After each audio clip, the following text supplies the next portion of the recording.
As we have seen, the liberal answer is that you can all be different so long as you are not different and all embrace the liberal ideal. It offers the idea of round pegs and square holes, as if each person and culture can readily change their identities to find their fit, only to discover that, at best, there can only be a fit if all become the same misshapen peg to fit one and the same misshapen hole. You see, it's all just a lie, and it is a lie because it does not match reality. It cannot match reality because reality is itself, and being itself, it simply is not relativistic in this way. Through this lie, what the devil really achieves is a severance between reality and our ability to interact with it.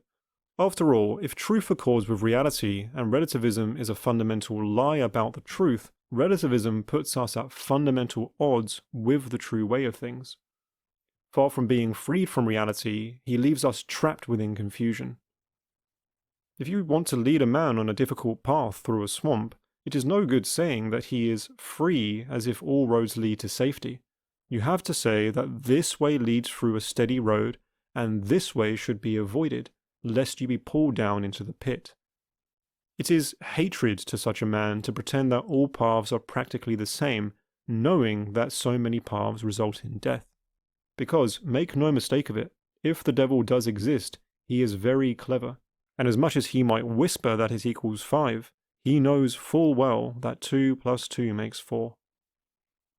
If he really wanted to have his way, the devil wouldn't stop at convincing men to be women or at convincing politicians that all cultures are the same. No, with ravenous lust he would go on to convince us that there is no difference between enemies and friends, no difference between food or poison, and call all men to throw themselves off of buildings, with the notion that falling is simply the purest form of flight. He already seems to have closed the gap between purity and perversion, and to convince a chunk of our society that greed is good. In the end, he would seek to make us free of all things, including life, love, sense, and morality. Therefore, we find that whether the devil exists or not, if such a being did exist, relativism would be a great and destructive tool for him.